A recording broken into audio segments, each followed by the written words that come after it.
horta nolol anigu nolosha wanaagsan waxaan u aqaanaa oo dhib ka yar inuu qofku intuu shaqo haysto ilmihiisa iyo gurigiisa si nabad ula joogo subaxdiina shaqadiisa tago galabtiina imaado masaajidkiisana tago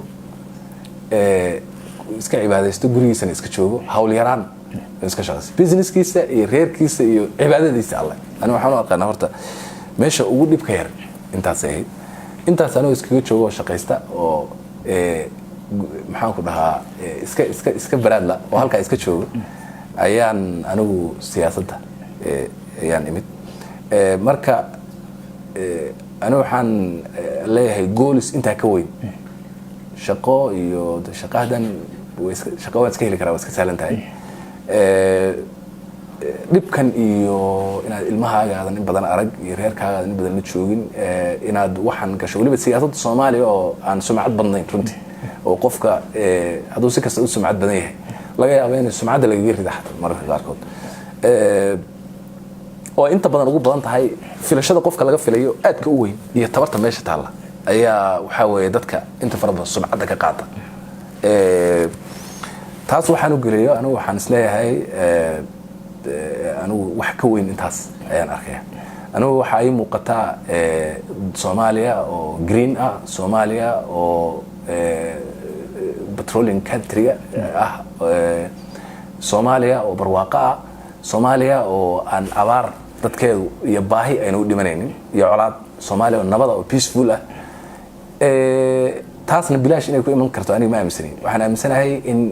siyaasadda la galo oo siyaasadda la soconayo Soomaaliya waxay ka duntay siyaasadda siyaasad xumi siyaasad wanaagsan baan dhis karta marka abaad hadafkaas xaqiijisa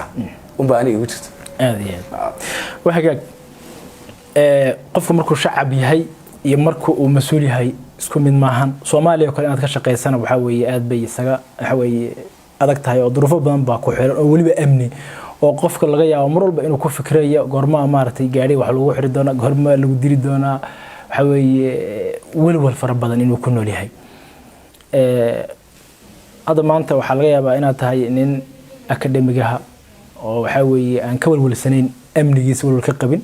laakiin haddaad maanta mas'uul noqoto amnigaaga in lagu ilaaliyo in gaarigaaga markaad meel waxa weeye istaagto la ilaaliyo gaariga in wax lagu xiray in kale inaad dareen aad noqoto qof mar walba dareen u jooga oo mar walba ku fikiray goorma wax kugu dhici doona maxaad oga doorbiday nolosha wanaagsan aad ku nooshahay inaad ku bedelato nolol noocaas ah oo dareen u jooga haddaad rabto inaad aad leedahay riyo weyn dream weyn oo wax weyn ku fikirayso oo doonayso waxaad inaad xaqiijiso waxaa laga maarmaan inaad sacrifice samayso waa inaad sacrifice garayso wax badan marka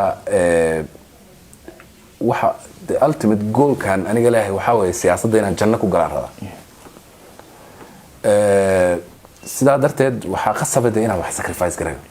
haddaan shaqada sacrifice garayn haddii aanan nolosha dhibka yar aanan sacrifice garaynin de waxaan doonayay ma gaarayo waxaan doonayay dadkayguna ma gaarayaan marka aniga waxaan aaminsanahay cid kasta oo iyo dal kasta oo barwaaqoobay oo ay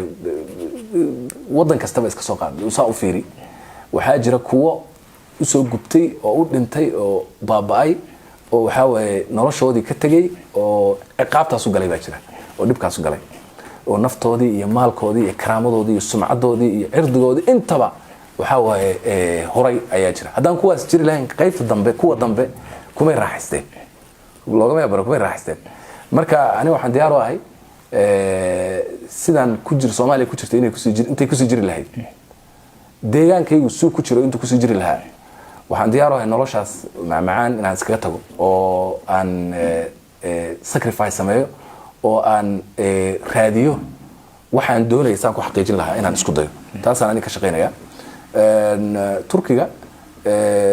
Recep Erdogan markuu imaanay waxaan ogeyn deynta lagu lahaa dalkaas intay leeyahay waxaan ognahay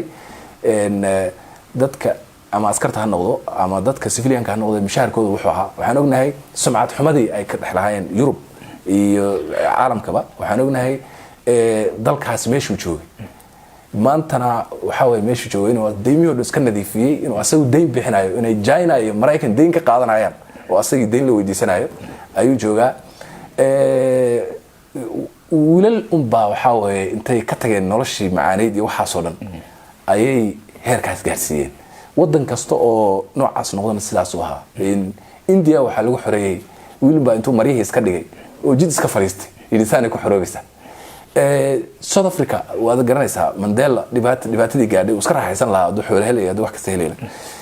inaga dalkeena Soomaaliya marka loo yimaado rag fara badan baa boqorro xataa Sayid Maxamed Cabdulla Xasan waxa la yiri boqor noqo dalkan boqor laga dhigo boqortooyada dalka xilliga aad u socotay dadkan marka waxaan u baahanahay in wax la sacrifice gareeyo si dadka ka dambeeya ay ilmahaaga iyo kuwa ugu u tahay iyo ahalkaagu si ay ugu noolaadaan nolol wanaagsan ani marka waxaan isleeyahay dad badan oo hawshaas ka shaqeynaya baan ka mid ahay taas aan doortay hadda